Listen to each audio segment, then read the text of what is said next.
contributing properties, while 83 projects involve non-contributing and vacant properties. And then looking at the distribution of cases per historic district, obviously you can see Dixieland and South Lake Morton had the most, with 90 and 74 respectively. Grace, how does that compare to last year? Do we know? I believe South Lake Morton had more last year. Yeah. It would be an interesting thing for next year is to see the last year versus this year. So on your screen right now. Okay, you know. Okay, Yeah, I'm this just going to go back to being silent. This just shows the distribution of major and minor projects throughout the past several years. So. Goodness. I meant the split of neighborhoods, but Oh, okay. Yeah. Well, no, I can give you that. Yeah, with no, next it's year's. okay, Sorry it's about okay. that. Or I can email it after this is over. She's like, I'm just going to pull it up on my computer. Here we go. Right? Okay, so then just getting into more project stats, 66% of all projects reviewed were approved. 31% projects our projects were approved with conditions, and 4 projects were voided or withdrawn. 2 projects were denied last year. One of them was 612 West Patterson Street. If you'll remember, they had installed shutters on the building and had moved the front doorway, and they went through the appeal Sign. process and got a compromise to approve their project. The shutters were removed, but the door was allowed to stay, and they also installed a new window opening where the former front door had been. So that resolved well. And then the other denial was for 839 East Lime Street. They replaced 2 individual windows with 1 large window. And after meeting with them, they went back and corrected that and put 2 individual windows in there matching the original configuration. 6 major review projects took 2 meetings for resolution, and no projects required 3 or more meetings. So we were pretty efficient there. So as far as our historic preservation achievements last year, as you all know, we received a $50,000 state grant to assist with the first phase of our historic districts resurvey. We began the first phase of the resurvey and completed that, and that's what we'll be talking about in a little bit. And we completed our annual CLG report, which is Certified Local Government, which is a state and federal designation. And we received certification from the Division of Historical Resources that we're in good standing. We approved and forwarded the recommendations formed by the Munn Park Committee to City Commission just for their consideration. So that was a good subcommittee action that we took. And we updated the HPP's bylaws. Some other things that we continue to do, we continue to partner with Historic Lakeland for the annual Historic Preservation Awards. We partner with the library and teaching an interactive class about how to research your historic home. And we continue to support and assist the Lakeland History and Culture Center. And I just wanted to point out that Lynn Dennis did a wonderful job at the Polk County Historical Association's Polk Pioneer Luncheon. Was it last week? Last week.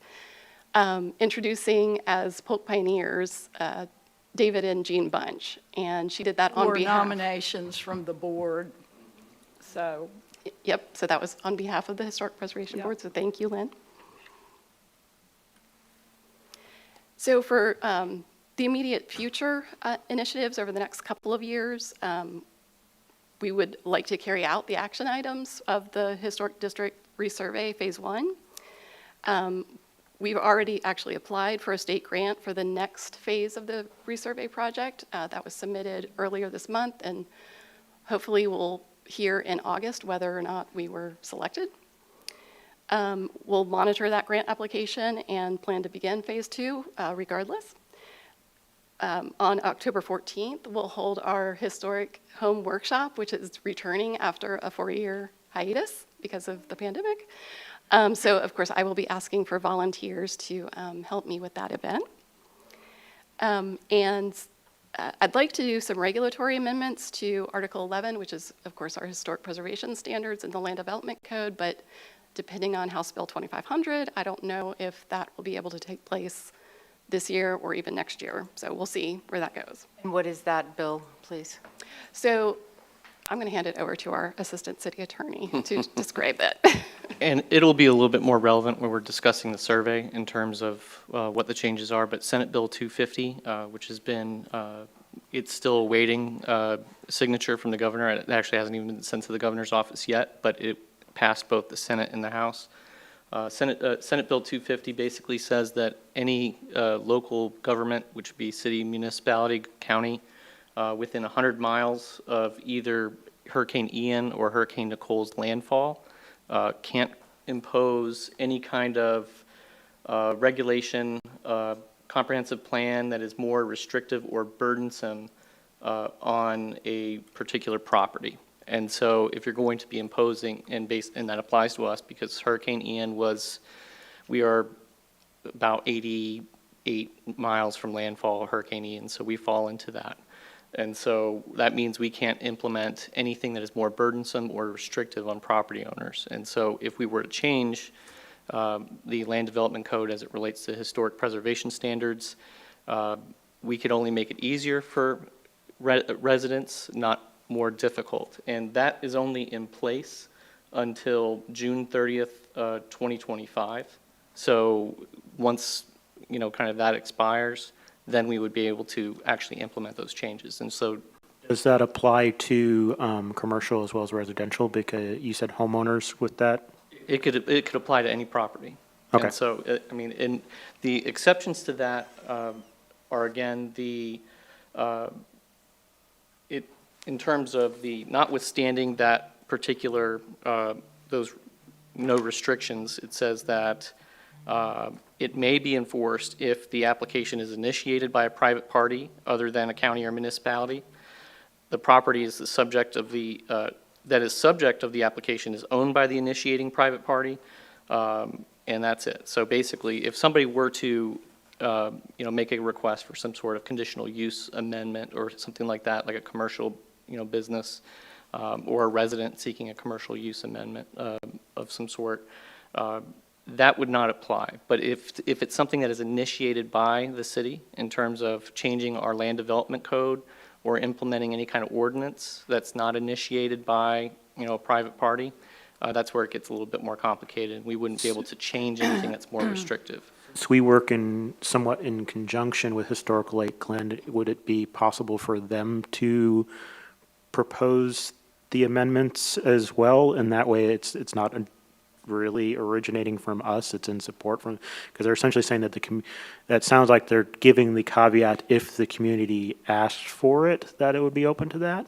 If a private party, like a property owner, Or property owner, okay. if the property owner is requesting it, and so the intent is really to help spur redevelopment and down in the Fort Myers area and in the areas that were ravaged by both of those hurricanes, and the government's not using that opportunity to impose more restrictive requirements on those properties that are being rebuilt. And so we just happen to be caught in that. And so if it's something that is initiated by a private party, such as a landowner or a commercial business that has property, we can certainly impose those conditions and restrictions, and just because that's just the nature of it. But it just cannot be initiated by us and imposed by us on a third party without some sort of action on the part of the private owner.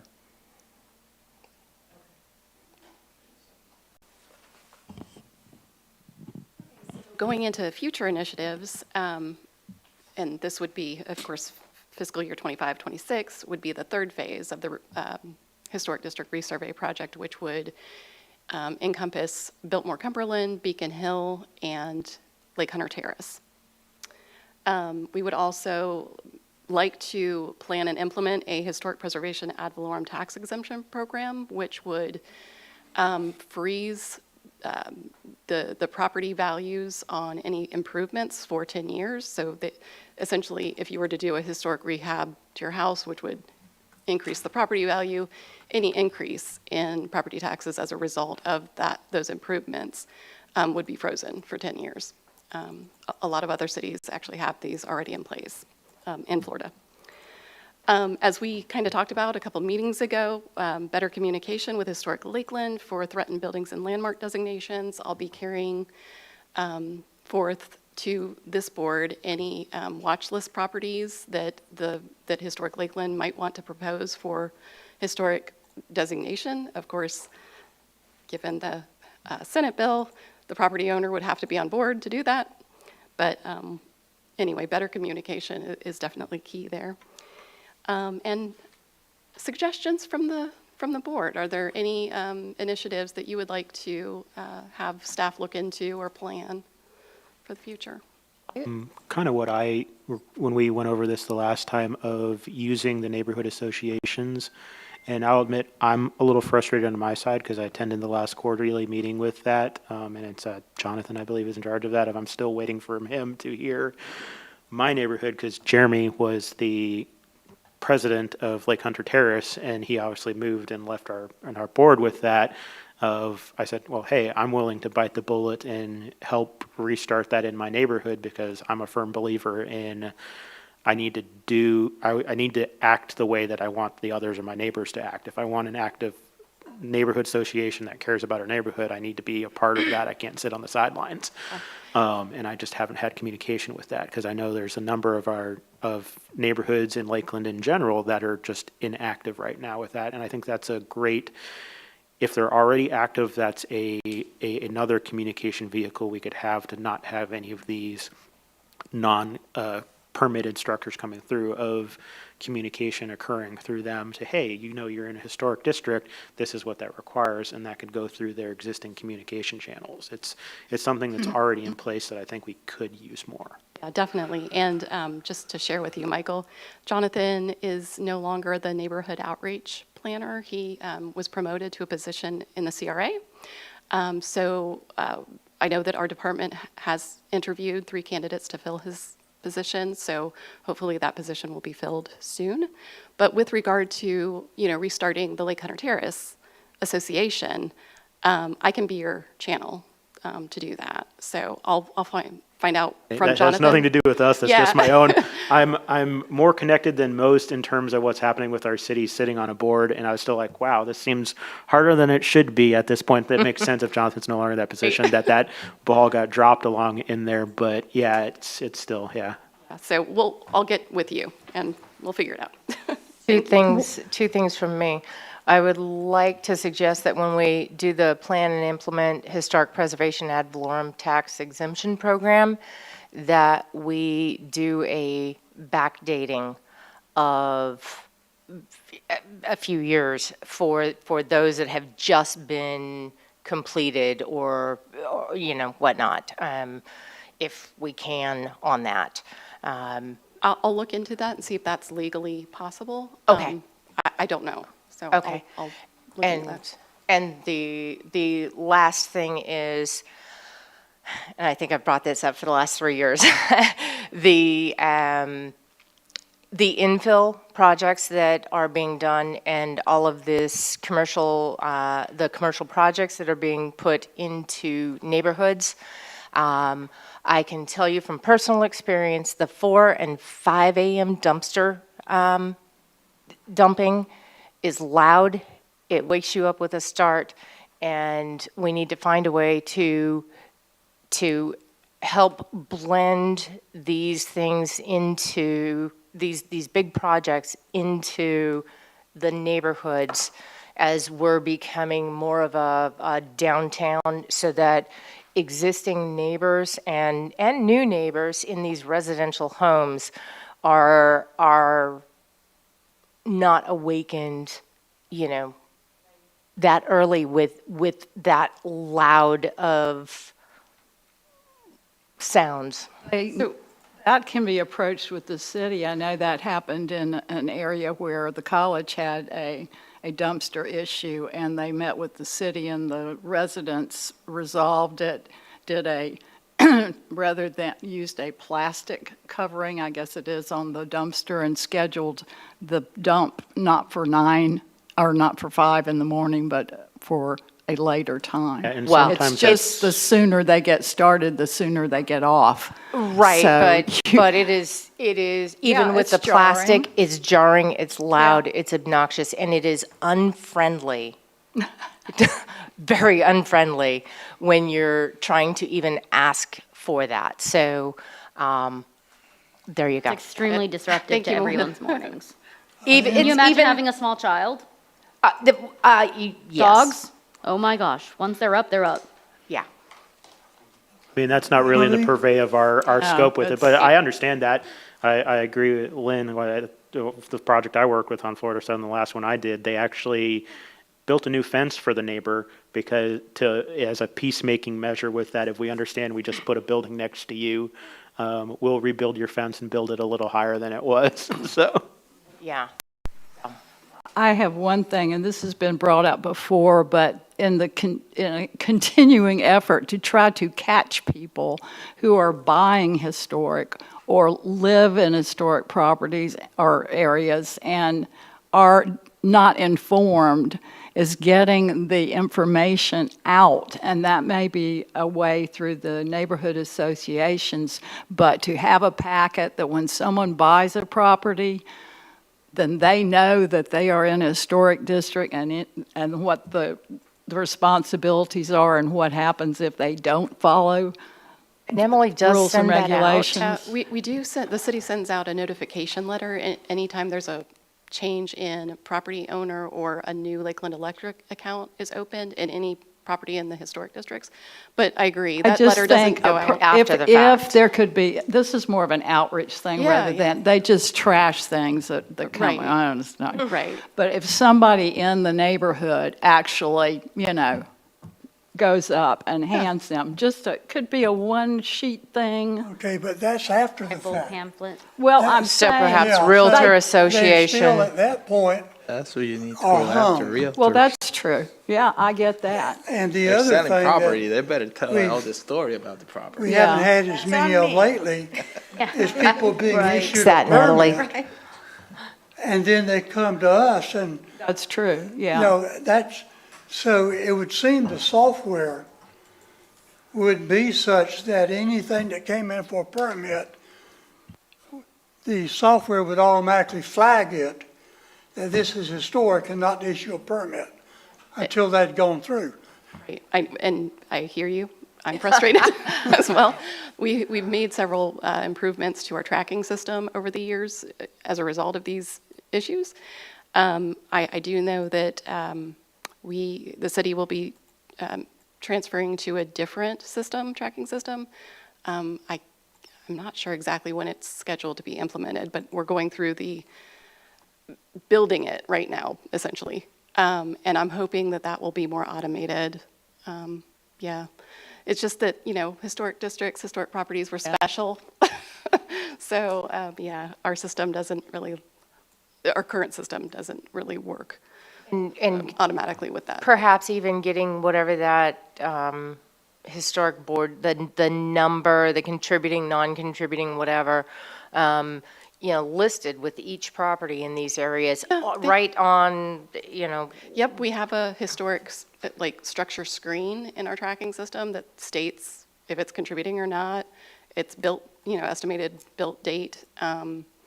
We've got all of that information. It's just making it work together with the permitting system. Here's another thought that just popped into my head of another method to attack that, and this is a little more proactive, perhaps, I understand trying to catch it when it goes into a permitting and making sure that that's 100%, but we also, whenever a contractor is registered within the city to work in the city, if we could let them know, hey, this is our historic requirements. If you're going to do work in a historic neighborhood, you can be aware of that, because they're also sometimes the first person that a homeowner goes to when they want to do work, and that's the problem of either we're never going to fix the problem of a contractor who's not going to pull a permit, but we can catch the good ones and help them be more informed about that process that have never come before us yet. forcing that into the packet and Same. even sending letters out to all of the current people, say every 2 years. Yeah, and Reminder. actually, that's a really good point, because when We actually did a mass distribution email to roofing contractors to notify them about the metal roofing policy in the historic districts. Right. So, I mean, we can certainly do more of that through our public outreach arm of the department. Really helpful, yeah. Go More ahead. points of contact we Well, there's have, the just- more likely someone's going to.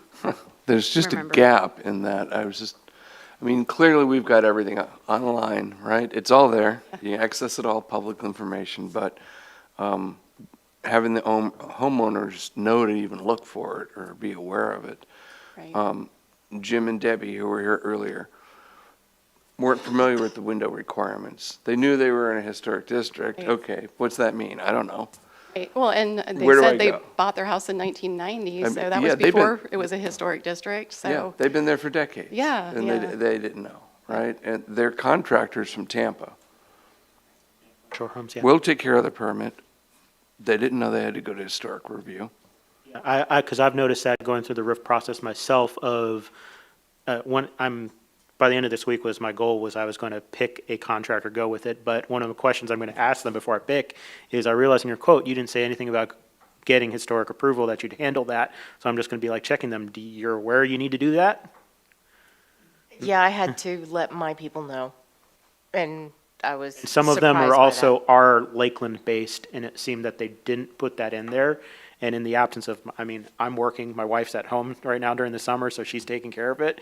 But I didn't tell her, hey, ask them that to make sure that they know it. So it's kind of one of my follow-up questions. So I'm pretty sure that some of them, the salespeople that are going there, are not necessarily aware of it. Yeah, I'm sure. Because they might not be they might be another arm of, they're not the permitting person. So they weren't aware of that making the quote, and that's why I'm going to have to follow up and make sure you're not going to ask me for more money because you realize you have one more step you have to do in your permitting process. And I appreciate all of you members, communicating to contractors and neighbors about the design review process. That's very helpful. If we don't find a vehicle to make certain that a buyer knows where they are, so if we have to find closing agents or, Title I companies, mean, the yeah. city do it or something, because it's probably going to get worse with the absence of many homes. People are going to go in and they like it, they got the money, and don't realize they just bought $100,000 or more situation that they didn't budget. Yep, I hear you. Outreach is very important. Does any of this Definitely. go, like on our titles, when that we're in a historic neighborhood, or? No, it doesn't. Zoning type issues, yeah. so. Okay. There's a lot of realtors that are out of the area that are listing historic homes I too. have no idea. Right. I like the idea of Don't trying to care. get in touch with title Right. companies, though. Title companies They're the ones who and have to us- process it. Realtor associations, even LAR Tampa would and be the Orlando best. and I was gonna say, Lakeland. Because could we even organize title a thing at companies are LAR? out of the area This in is true. certain times. Okay. If we take a multi-pronged approach, eventually one of them is going to click, right? We're going to throw the widest net we can. So if we organize an event at LAR, if we send out a blast to the title companies, we send out stuff to the contractors and just make sure everybody's getting a notification once every year, every 2 years, just to keep it fresh in people's minds that, oh yeah, right, that's a thing. I think that maximizes our chance of somebody remembering, oh right, I need to check that. Well, and But if even, you're the seller, it could be counterproductive for you to tell the buyer that. right, but that's, So But we still have to it's disclose got that. to go to where, You can't hide that. Yes and no. What I say, I think it's easy for a realtor to sell because you say, compare the house prices of Dixieland compared to the others. Because that's why I say, hey, come over to Lake Hunter Terrace because just like Dixieland without the price increase for it. So I think that's somewhat an easy sell for most realtors of actually being a plus. and even sending out small posters to the title companies and LAR and the different contractors that would be something that they hang up in their office, something that may be laminated or whatever, that really kind of jogs your reality. Hey, this isn't just a piece of paper to toss. Oh, this is something we have to actually take care of and do and acknowledge and proceed with. That, yes, that would be an extra cost, but it would also be that extra jog of realization for people, and sending out a letter once a year or once every 2 years to these homeowners would be helpful. I mean, I bought my house in '08, and that was the last time I got a letter. So, And you know. I know that we have, other technologies available to us instead of just, postal mail, that we could get information out. So I'll work on that and figure out what we can do. I like the multi-pronged approach, Brittany. Alrighty, does anybody else have anything to add? I don't know if district-specific workshops would be an idea. No, different districts. Having I one mean, just several of them for, are right there with each other, right? But like Hunter's a little off, Beacon's a little off. Dixieland's got just a lot of other things along the edge of it where maybe there's things that are specific to each district where topics could come up.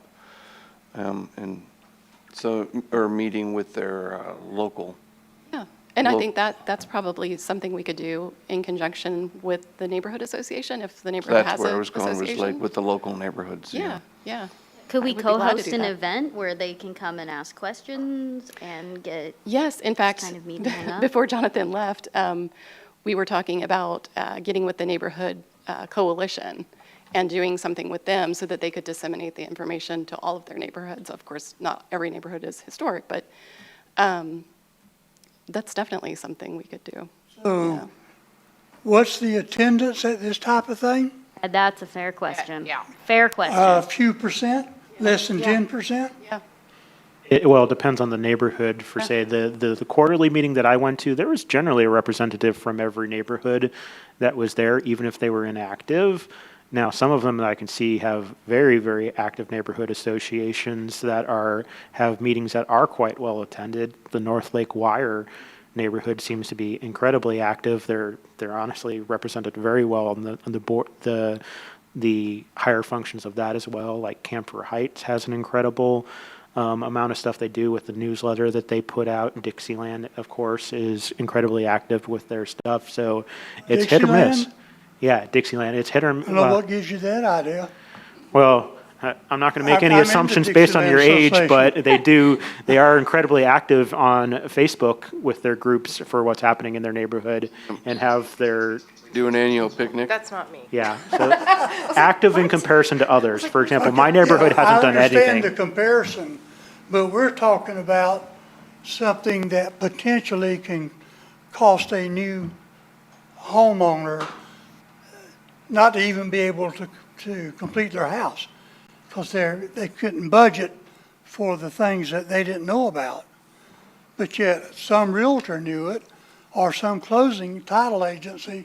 There ought to be, and only the legal department can figure out, has anybody been successful with this?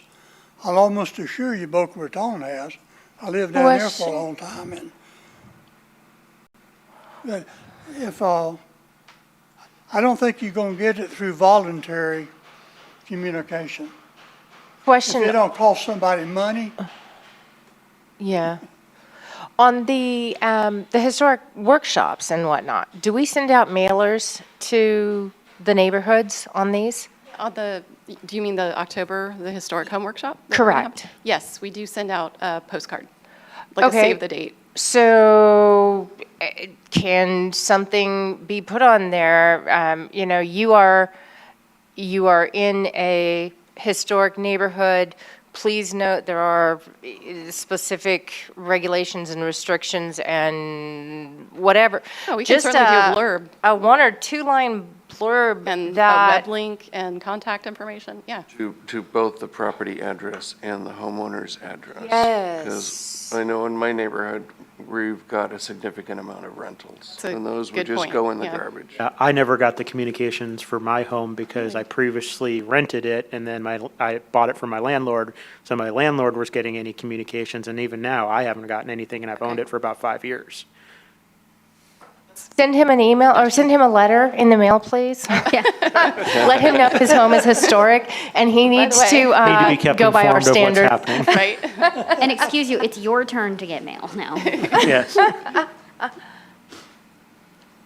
And for the historic workshop, I would like to suggest a how to do plaster, since I know that somebody can teach that, Emily, since you've done it. Yeah, no, I Yeah. don't qualify as a Well, or- plaster or- expert yet. Because I certainly didn't take on that project when I was fixing stuff, and, I was like, I don't have a clue, and so having even a general workshop on it, hey, this is your products you need, this is the tools you need, here's some basics, how to and what to watch out for, et cetera, would be a really, really appreciated by me project. Yeah, in fact, I believe one of our restoration experts did do a plaster repair probably back in 2015, 2017.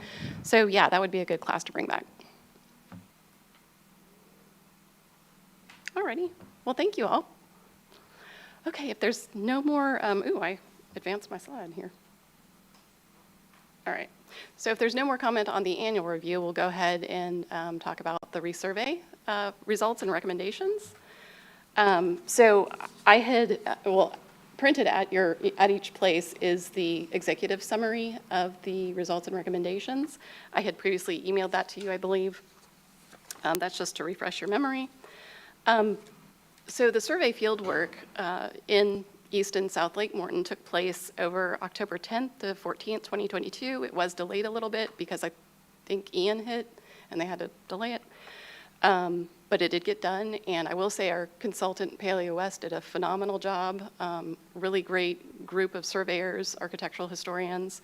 Were very, very, just did a great job. So out of their survey work, 1,042 historical resources were documented. That's 341 newly recorded resources and 701 updated resources. So 701 previously contributing structures that they updated. Staff presented the resurvey results to the Lake Morton Neighborhood Association in May and generally received favorable response. They really didn't have a lot of questions about it, other than, is my property still contributing, or that. And What was the attendance on that? that was pretty good. There was about 24, 22 people there, I believe. Okay. It was a good turnout for that neighborhood. Yeah. I was going to present to Historic Lakeland these recommendations this month, but they canceled their meeting in June. So I will be presenting it in July, but I've been keeping them updated about this project, and they're all very supportive of it. And I just included on the screen there, that's a little screen grab from our historic preservation website on the city's website. So the public can access the final report. They can go in and find out if their property is contributing or non-contributing. So we do have that transparency about the project there. So getting into each district, in the East Lake Morton Historic District, 300 properties were documented in total. 292 of those are recommended as contributing. That breaks down 157 of 158 previously recorded resources are recommended as contributing. There's that one on Vista Beulah that is now non-contributing. What happened there? What happened there? Insensitive alterations that affected the architectural integrity of the building. Permitted, or I believe they were unpermitted. can't that go through code enforcement? Have to, possibly, depending on how old the alterations are. I would have to I research remember it. looking at the pictures of it, was it because it was the porch that was enclosed and all that was done with that? I think there was something with the carport as well. They did something. Okay. Yeah. But yeah, I'd have to research that further. I'm sorry, Melinda. Okay, please. So 135 of 142 newly recorded resources are recommended as contributing. And one additional resource, which is the Florida Citrus Mutual Building, was documented adjacent to the East Lake Morton boundary. We did ask the consultant to look at any properties adjacent to the South Lake Morton and East Lake Morton historic districts for possible inclusion, because that would be an easy add. Well, not easy, but it's something that we wanted to look at to see if anything was architecturally significant to protect. Me, that was the one elephant in the room when it came to the additions, because that's already been discussed at a commission level of demolishing that building. So pursuing that to me feels like a little like wasted effort, or at least it's not going to be viewed as kindly by the owners of Publix. Might get into that a little bit. Let me Yeah. go through the rest of the survey. So, and the survey did indicate that 35 resources previously recorded have been unfortunately demolished either through fire damage or termite loss or approval from the committee for demolition. I know this is very small to see, but this map is included in the final report that you can go look at more closely. The yellow dots essentially are the new resources that were recorded and are recommended as contributing, and the red dots signify the existing contributing resources that were documented. Mirror and Morton. Oop. Okay. Yes, Muir on the top and Morton on the bottom. Interesting. Okay. No, there's just two dots right across from me that I'm intrigued by. Yellows, so they're new to it, so. In the South Lake Morton district, 739 properties were documented. 697 of those are recommended as contributing. 528 of 541 previously recorded resources are still recommended as contributing. There were 13 previously recorded contributing resources that have lost integrity due to alteration and are recommended as non-contributing. And Melinda, I would have to go look at each one of those. Yeah, no. To figure out what caused that. That was needs not a for this list. moment. I know. 169 of 198 newly recorded resources are recommended as contributing, and there were 39 resources that were demolished in the district. And then go on. Emily, I think I would be interested in knowing what those 13 plus 1, 14, or just if there's any trends in there Okay. of It's a fairly small percentage. It is very small, but I'm just curious to see if there's a theme Yeah, I can. Right. Which ones? in the ones that lost contributing standing. Right. You know, I can certainly Yeah. get you more information about those. and I'm just guessing that the demolished ones average out to like one a year, basically, which still isn't a trend you want for another 50 years. Right, and I mean, we do have a surprisingly, to my perception, large amount of loss from fires. And I know old buildings are susceptible, old wiring, that kind of thing, but it's still shocking every time we lose one to a house fire. So when I looked through the report, is Paleo West going to, for example, either make an appendix or make available each individual home like the previous survey did? You could look up each home in there so that we could see, because my primary concern is the ones that have changed one way or another. Well, not very many that have gone from non-contributing to contributing, but vice versa. I'd like to look at why the changes that have occurred in there. So a Florida master site file form, an inventory form, was recorded for each one of these resources. So that would give an indication as to why the surveyor felt it lost integrity. It might be insensitive alterations like the vestibula example.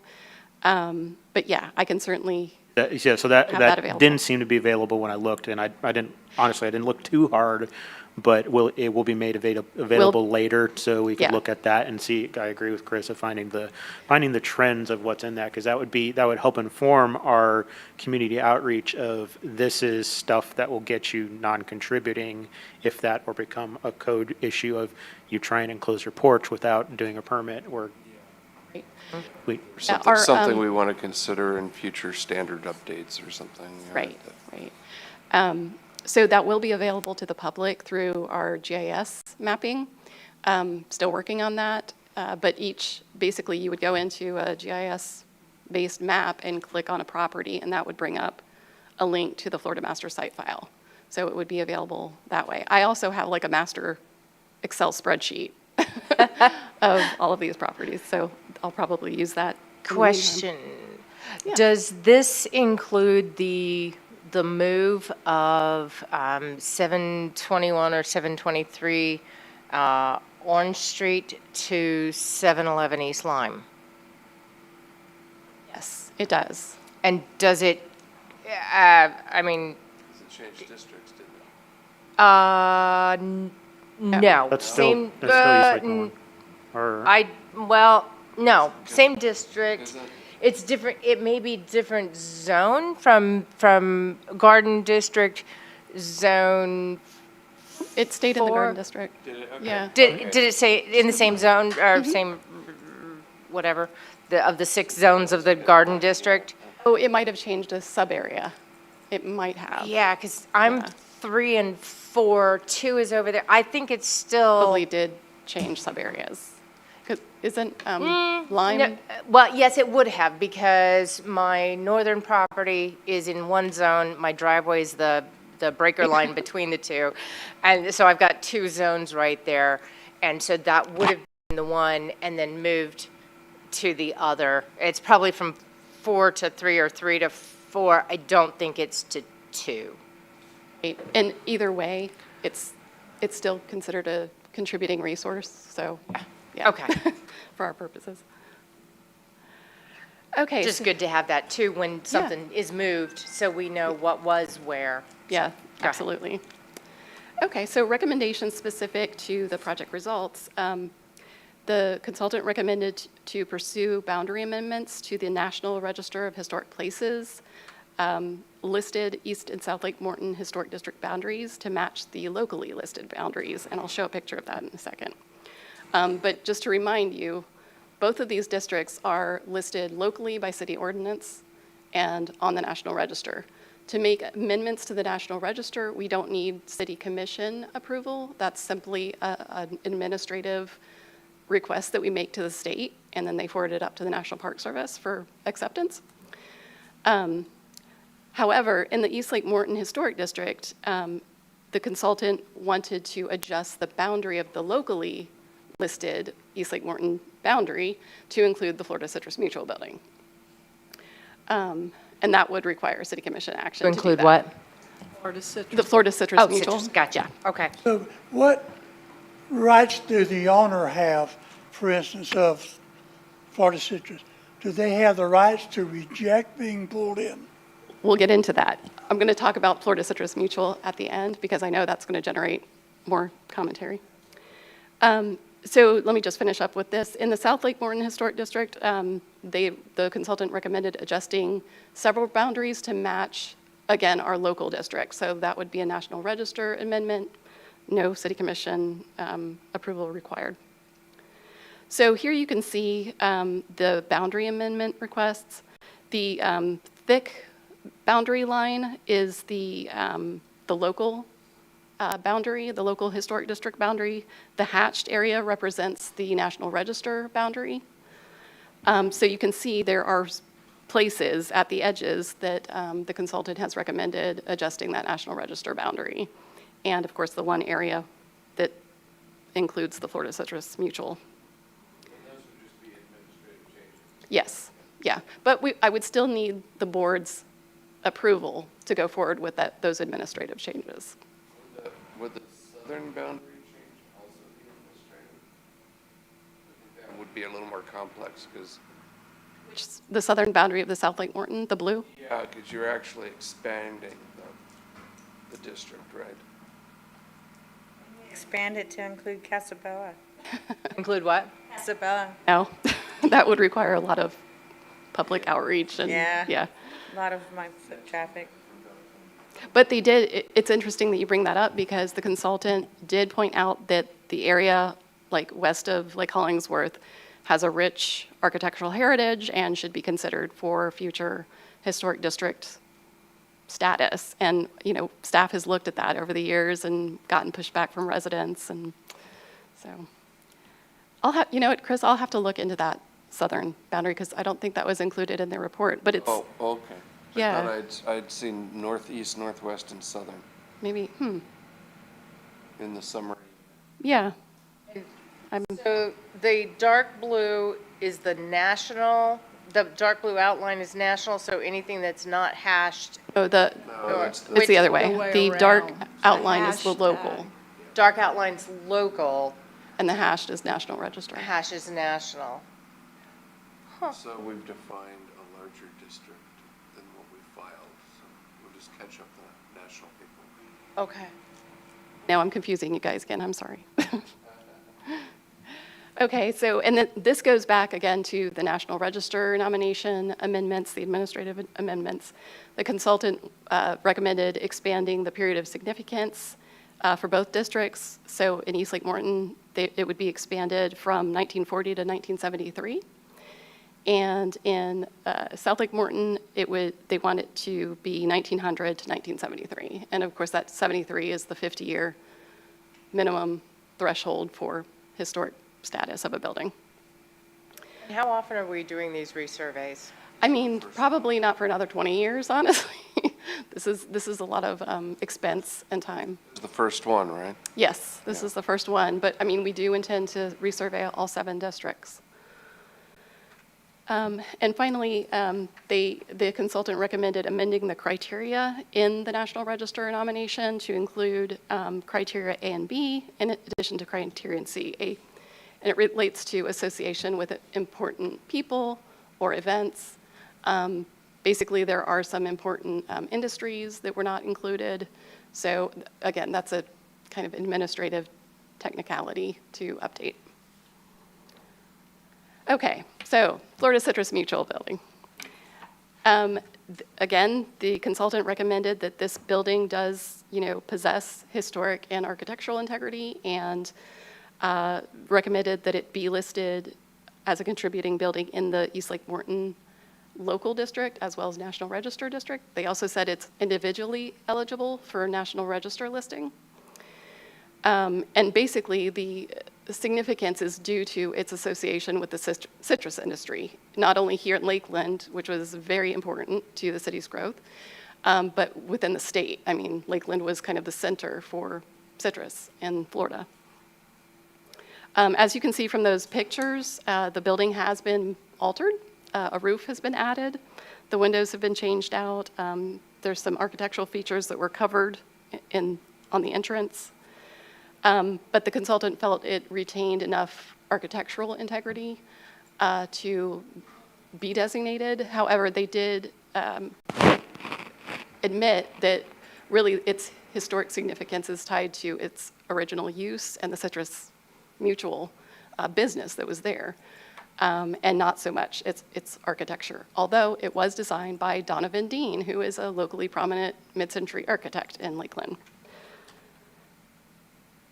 So just going into like our board discussion, so staff does agree with all of the recommendations from the consultant except for the Florida Citrus Mutual. We acknowledge that, or we agree that it does have historic significance, but we don't feel it's appropriate to include it in the East Lake Morton Historic District because the context or the developmental context of that district is mostly residential. And Florida Citrus Mutual is a commercial building. So if it were to be included in any district, it should be Munn Park, which is our commercial downtown. Concerning designation and the property owner, this board has never designated a landmark without owner consent. We don't believe the owner would consent to designation at this point. So that's where I will leave it for your discussion.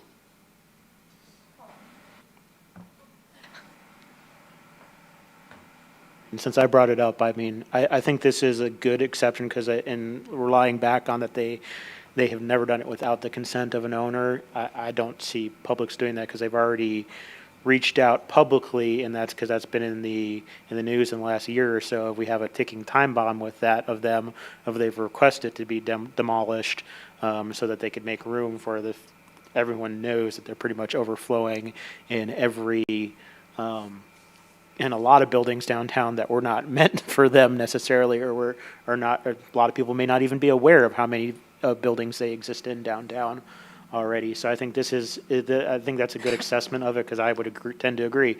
I think the architectural features have been lost over the years, and it's a pretty unremarkable building at this point. Because if they had done the same thing to a home in this area, like a Spanish Revival that has a flat roof, or another Florida modern type home, and added a roof on top of that, we would have automatically said it's no longer contributing. It no longer fits that style at all. It's some weird amalgam of something else. So I think this is probably the best going forward. Like I said, that's the only thing when I was looking at that, I was like, oh, whoa, that's probably not going to work. And I would mention too that because of this survey, a Florida Master Site File inventory form has been created for this building. I think there's still potential to document this building for the future and maintain a historical record of it. It would be nice to gain access to the interior so that we can photograph it. And, unfortunately, documenting a historic structure is a last-ditch effort at preservation. It's, if you know a building, I'm not saying this is doomed by any means, but if you know that it's not going to receive historic designation, you can document it for the historic record. And then we would maintain, those photographs and documentation at the Lakeland History Center. And do we think that that's a possibility that we can get that documented? I think so. Okay. And there's opportunities too, I think, because I know I've looked at it in the past of National Parks does like a historic a documentation effort of they ask young students, architects, or anyone in that regards to document an existing historic building in the area. It goes into like a contest that they do, and they give out awards and all that kind of stuff. So there's local aspects that could be done with it. I know at my group, at Lund's group, I'd be happy to do that. I'm sure that Strawn Trout and some of the others would also be willing to help assist with that in the sense of giving support. And then also there's local drafting programs in the high schools that I think a lot of students in the drafting program would love to see, instead of make-believe assignments with that, of actually being able to get them out in the field and get excited about STEM type stuff of this is the reality. I've gone in many existing buildings to document them and what's there and to understand all that. So I think there's a local outreach portion that we could do with that, that I don't think publics would necessarily be opposed to at this point, because it's unoccupied. From what I understand, everything, it hasn't been occupied for quite a while. I have a question.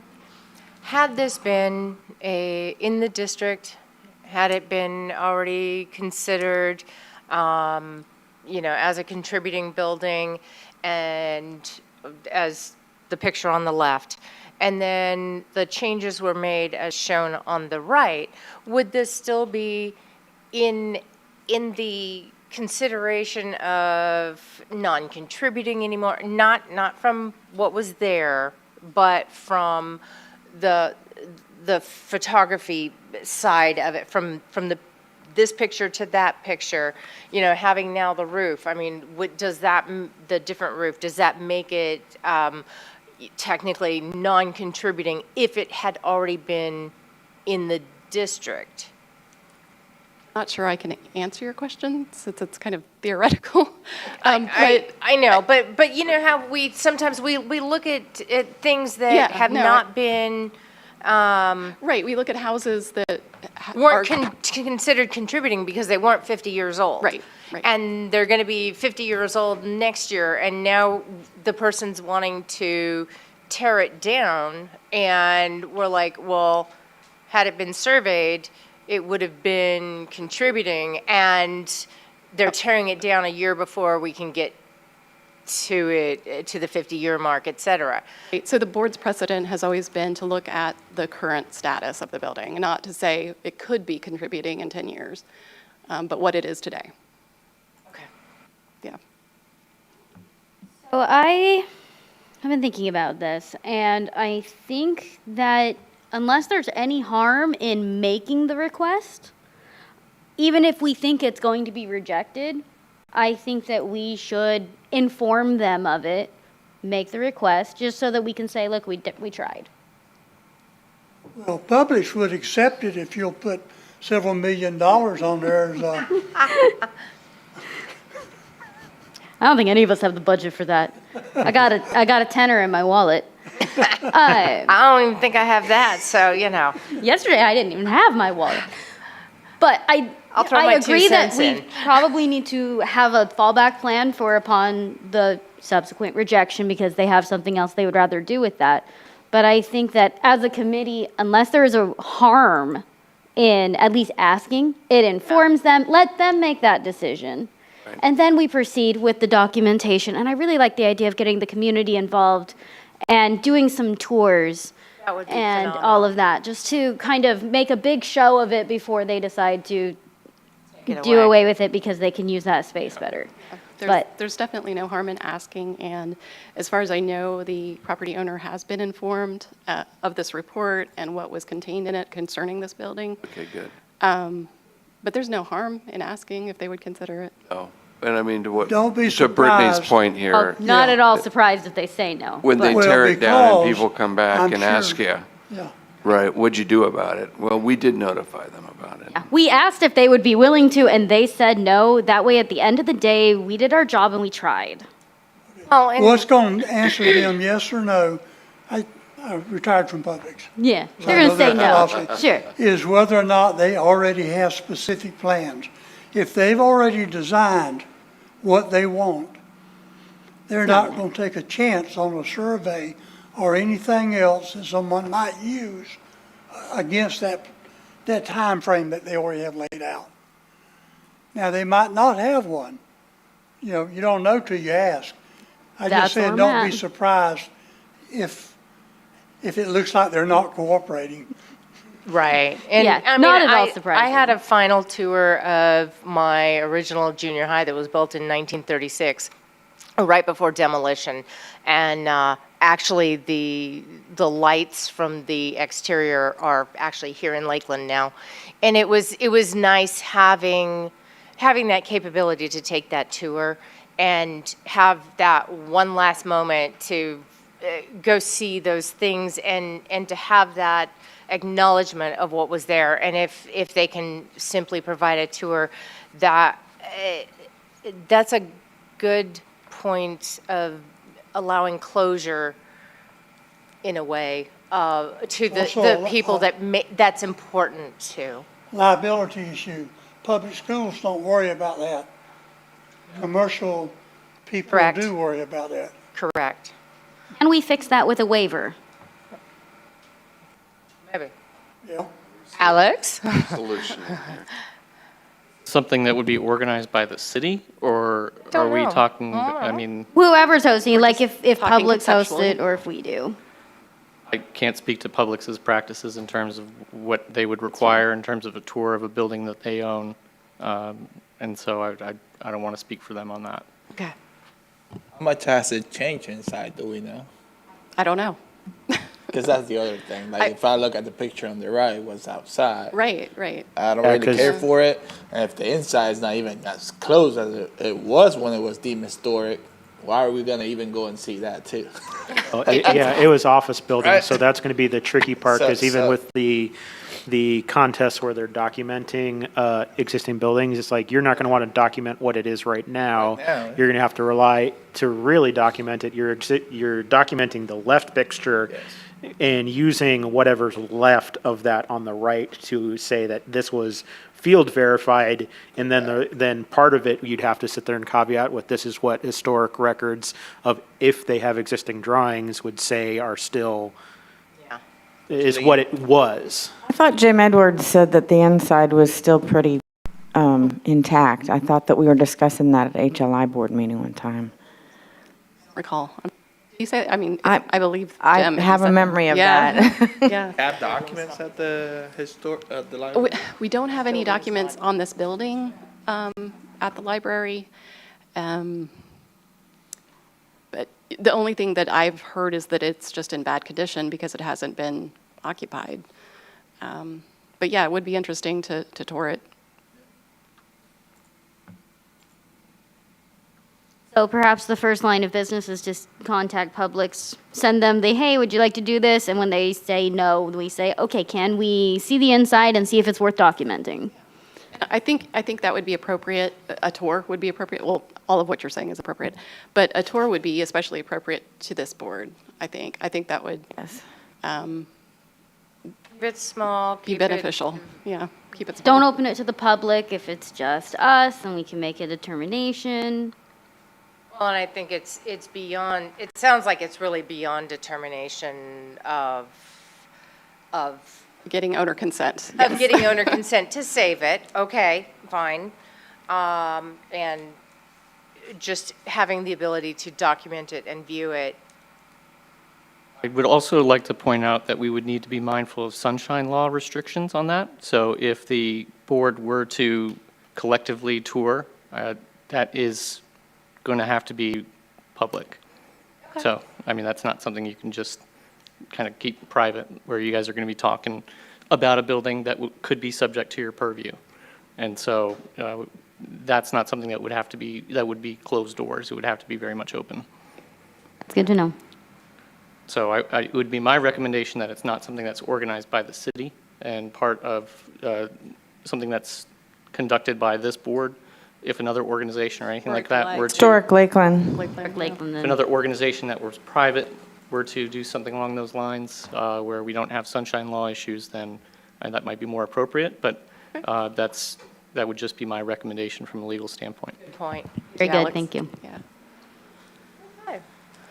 All righty, so actions going forward. Does the board agree that all of the National Register administrative, technical amendments can be approved?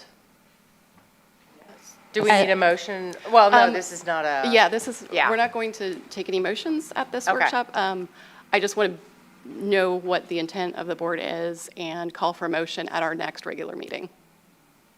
To expand to the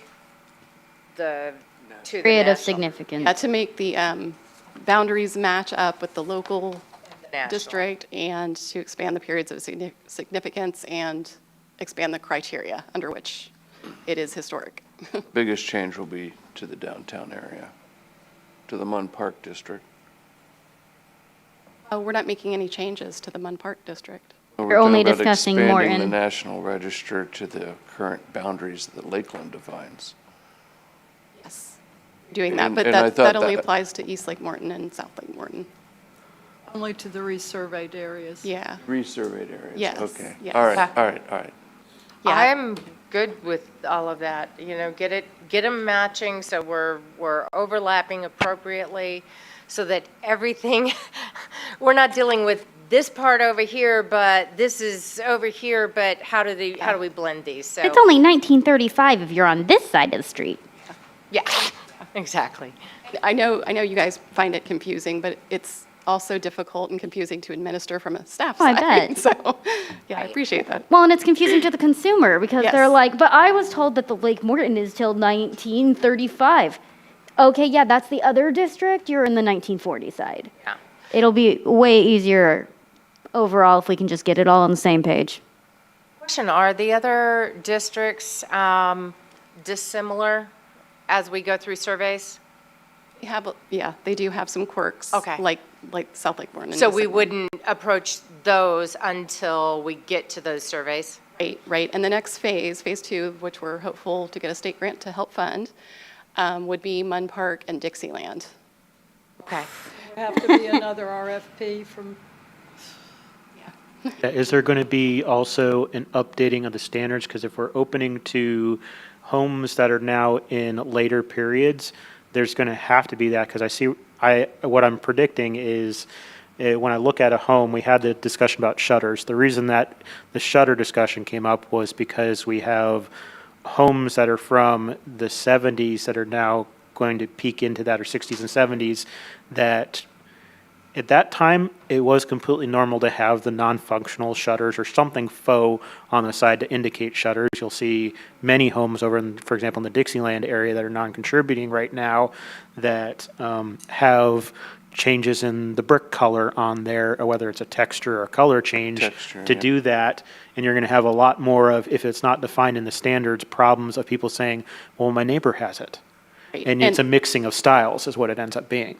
Yep, and that's a great question, and we probably will need to tweak our current design guidelines a little bit, but actually, when Biltmore Cumberland was designated and brought in as a historic district, the city went out and updated its design guidelines to include more modern structures. So they did houses and typology, architectural typology from the 50s and 60s that can still be applied. We might have to do some tweaking again to include those 70s houses, but it won't be like a whole rewrite of our design guidelines by any means. I've always thought the 71, 2, and 3 was kind of the tail end of the mid-century period. Right, it's kind of Versus the bleeding over a beginning little of the bit. Brady Bunch period. Yeah. Right, so.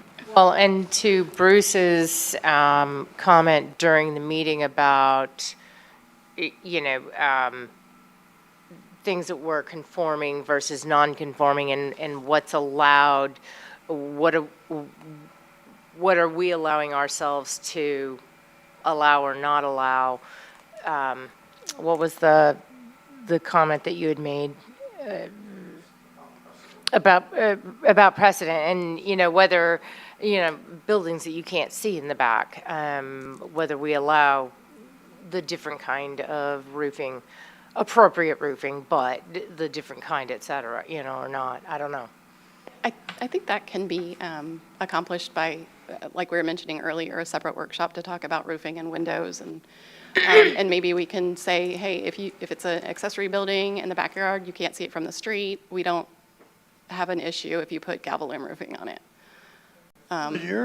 The only caveat I would say with that is that residents will say, well, there's a bunch of gavel-loom roof sheds in my neighborhood, why can't I put it on my house? Like we heard today. Yeah, so it's a slippery slope. Agreed. Yeah. It's a You're- slippery slope. Your reviewers have been doing that. A lot of the things, when they mention their review, they'll say it's not seen from the street, it's approachable from the alley. Right, we do allow So that. you're really For already. fences, we do allow that for fences, yeah, Yeah. currently. Yep, you're right. You don't have to do any changes. I think we just do what we always do and keep it on a case by Yeah. case Case by basis. case, Because if you yep. do a change, it's a bigger, like if you say, oh, yeah, you can do galvalume, then you're gonna have galvalume on a big structure. Right. Because it's gonna happen without permit. Right. And then Right. people are gonna say, oh, but I did this. And then you're gonna have, someone's gonna sue you or something. Yeah. I think. They can do it too, yeah.